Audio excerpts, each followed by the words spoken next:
I'm Jo Robinson. I'm the author of Eating on the Wild Side, and I'm about to take you on a shopping trip.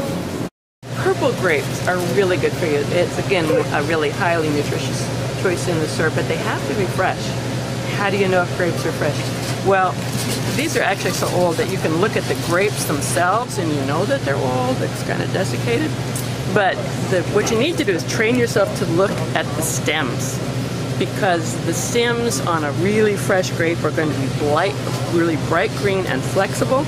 And you can see this is just desiccated and brown and not flexible. So these are 2 months old, lost much of their food value.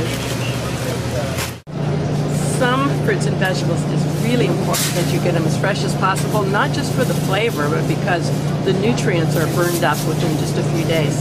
And asparagus is a special, important vegetable to get fresh. How do you know if it's fresh? 2 things. When you stand it up, the spear should be straight. This is curved, and that's an indication that it might be too old. But the big giveaway here, you can see this, is that there's pock mark here on the core, and that means that this has been out of the ground for weeks. And you want to have asparagus that's only a few days old if you want to get all the antioxidants and all the sugar that's natural in there.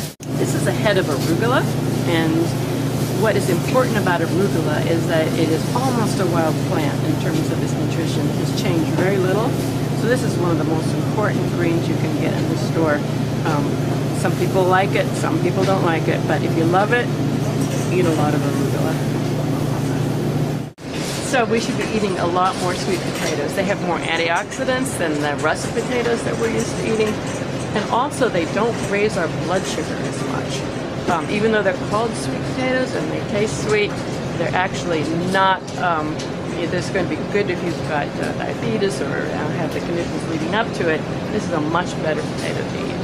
Many people think of them as novelty carrots, but actually our carrots used to be purple, and we made them orange about 400 years ago. But when we made them orange, we lost an important phytonutrient called anthocyanins. And anthocyanins are now proving to be highly protective against cancer, cardiovascular disease, Alzheimer's disease.